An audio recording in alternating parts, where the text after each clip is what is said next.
Passion of the Weiss, Terror Danjah. Who's he? Who's dream? A new breed, 3 legs, 2 feet, 3 brains to control 6 tongues. So when he spits at you, it's like, which one? Where's this kid from? The claps his father, the kicks his mum.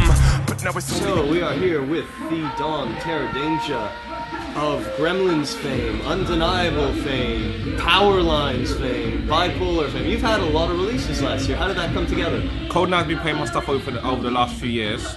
Then I think Planet Me approached me. Mike from Planet Me said, look, I want to do the Gremlins compilation. Then I owed it to Cole to do an album with him, so I wanted to do the album on Hyperdub because Hyperdub is the label for me. Of course, you got Hard Drive, but you know. But since then, things have been building from higher strengths. Now I'm here, Igloofest, 8,000 people, Grime.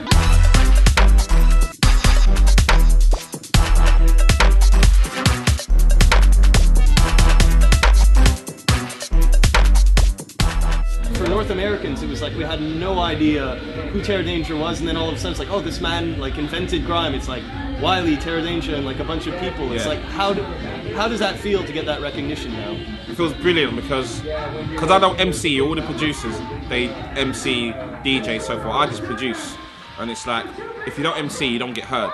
So unless someone speaks for me, you never hear of me until when, luckily, the rebirth of grime and obviously dubstep reaching out to areas where grime didn't go, and I just ran at the back of it and went, hey, I'm here, I'm not sitting down. A lot of the grime, dubstep people have grown up on me as well, so it feels a bit weird like not getting some recognition, so it feels good.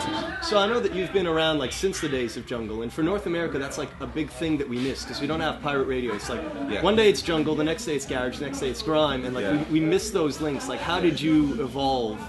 Me, Wiley, all of us came from jungle, but they already shut the door, and then we was kids at the time. So when garage came about, we did our own thing on it, and that's how grime evolved. It was this evolution. It wasn't that we didn't want to do it. I still play jungle now, but you know, the music went one way, we didn't get in, so luckily we were messing around with beats and it became grime. So back in the day when you were just starting out, like your inspiration, was it mainly UK stuff, or was there like Jamaican and North American stuff in there too? Yeah, it's like I come from a Caribbean background, Jamaican parents, you know, like a lot of it was American and a lot of British stuff as well, because Soul to Soul did carry the swing.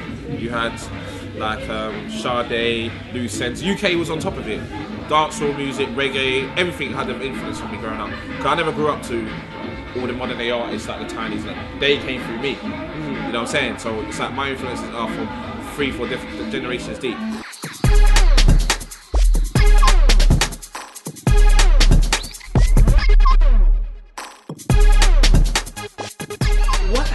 Between like 2003 and 2010, like that's the mystery zone for a lot of people out here. 2003 to 2004 was my peak, where no one was touching me, no one was talking to me. You know, you watch WWF. I'm not even gonna say WWE, but WWF. You knock the referee. You know, you pin the guy and knock him down, and the referee's out cold. But I think this time round, when I'm knocking people out, the referee's actually giving 1, 2, 3. So that's happening. So 2005 to 2009. That period was like a dark age for me. 2008, I said to Joker, I'm on my face, I'm broke. What? You're a legend, what you doing? DJ? Nah, I ain't DJing again, fuck that. Come on, I make the T800 and blah blah blah blah blah blah blah. I'm DJing. The sales are getting down, you can't make a living from music. So it's like, it's a beautiful thing that I can DJ and subsidize both things. And the money I do make, it goes back to my label, so I'm not that rich yet. You know what I'm saying? But this year, I want to do what Aftershock did, but much more. If you don't know Aftershock, Google that. You see that we had Tiny, Bruiser, Sadie Amar, the list goes on. Now a lot of the times I find like the really good grime tunes, like the stuff on Elijah and Skillian put out, and like the stuff that you put out, and the really good dubstep tunes, like there's been like this kind of convergence. It's like jungle and drum and bass. Grime seem more of the jungle. Drum and bass is like the dubstep. But we're bridging the gap. It's just all bass music, innit? I think one of the things that grime really adds to, you know, the general more music scene, it's like there's this funkiness that you guys came back with, whereas dubstep was getting really like wobble, just bass.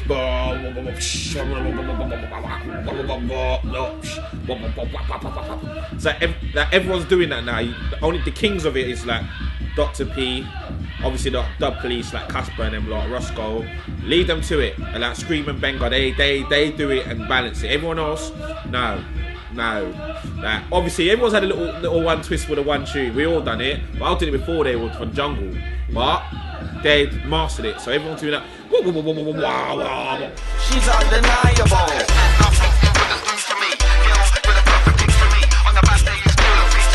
She's undeniable.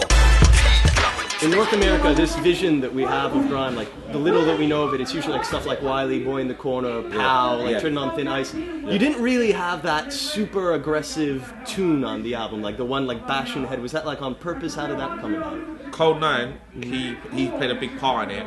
And I wanted to show grime is not just kiddie music, like 8-bar loop music. I want to put it on a level like Deadmau5, Eric Prydz. Okay. That level, like, you can listen to grime and go, whoa, I didn't know this guy can do that music. So I hope that album has made a lot of people go, I see. And it's opened up new doors, and producers that would never mingle with grime actually use grime. It's nice to see P. Diddy, or Diddy, whatever he calls himself, doing the remix of grime. I heard 50 Cent jumped on the tune on a grime track. So it's like, all of a sudden, everyone's starting to cash in on it. Grime's a state of mind, just like hip-hop. Like Jay-Z rapped on Bangra, it'd be hip-hop. If Jay-Z took a oriental style of beat, or he took a dancehall beat, or a reggaeton beat, it'll still be classed as hip-hop. He can spit on a drum and bass tune, classed as hip-hop. So I think it's just defining who's on it and what artist's on it, or who made it, makes it what it is. Because grime has to be 140, but it's eccentric 140, but I hope I push the limits out of it now. Watch, I'm gonna make 90 BPM grime soon. Like one of the tunes that I really liked that you put out last year, and I thought it was interesting, and like it sort of surprised me because I thought like, oh, this would be like massive, and I don't know how it was in England. Was the one you did with Rocks, My Baby Left Me.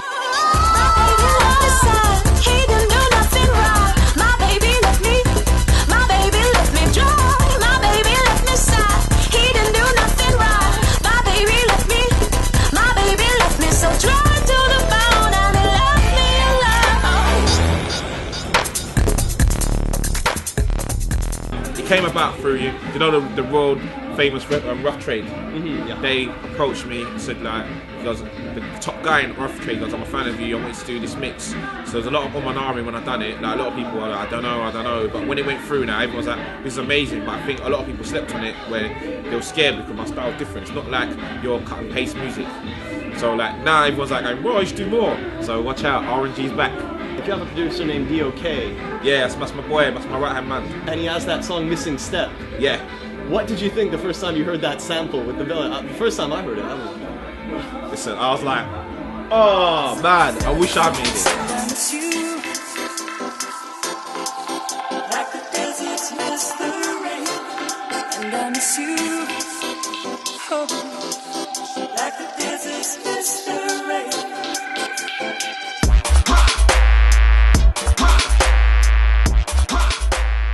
D.O.K, he, like me, underrated. He made Bruisers Get Me, he made Train to Take I Can See You. He made a lot of tunes where a lot of people thought it was me, but it was actually him. Although I executive produced it. He called me T. Diddy.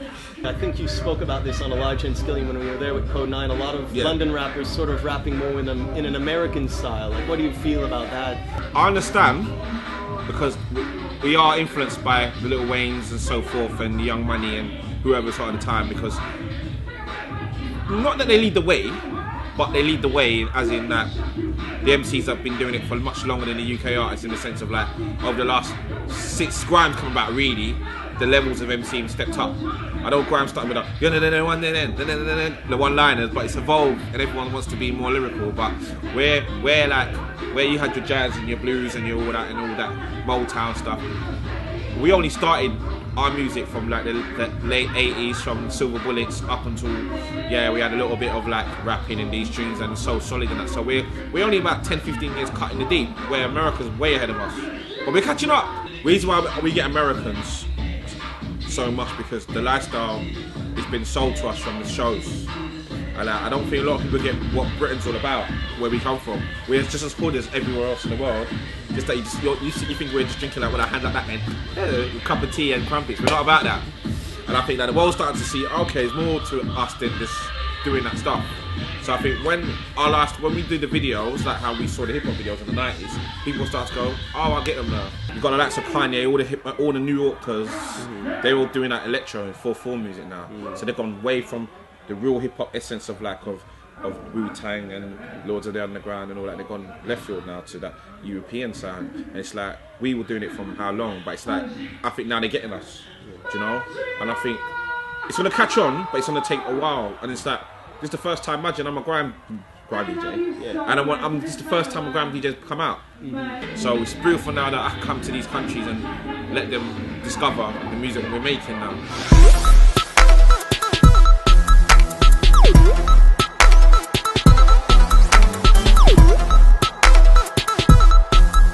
It's your first time touring in North America, yeah? Yeah.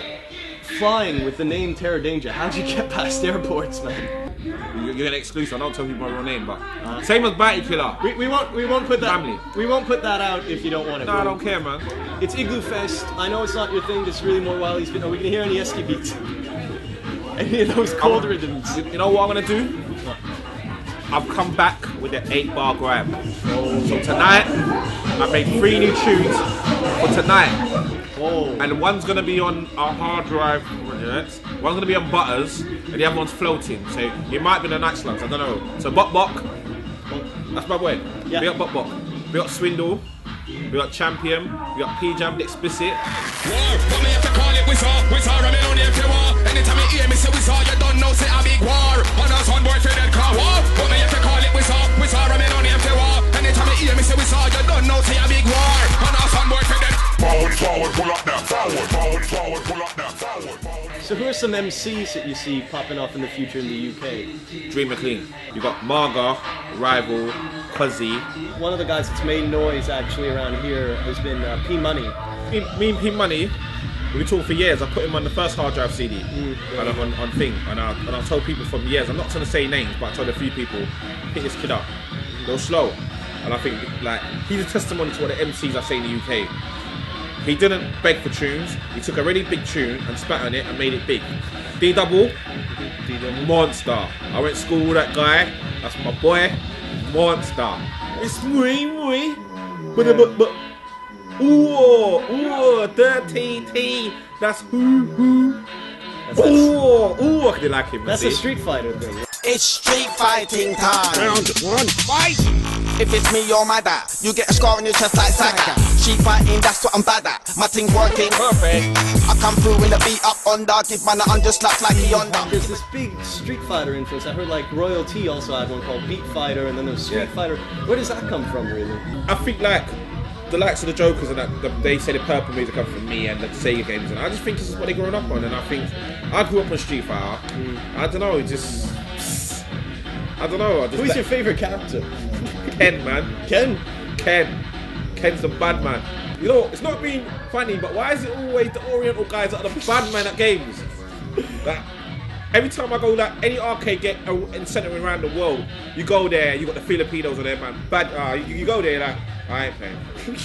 I ain't playing. I'm not like. He goes, you want to play? Nah. You've been here all day with that 120 pence. What do you have coming up with Hard Drive this year? I learned from the master Code 9. I'm not gonna say anything yet. I want to say what I'm doing, but I can't. But September, October. Remember, I mark my words.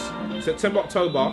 You're gonna go. Oh, that's all I'm gonna say to you. Twitter.com/TERRORDANJAH, and then that's what I should have a website, but I ain't that rich yet.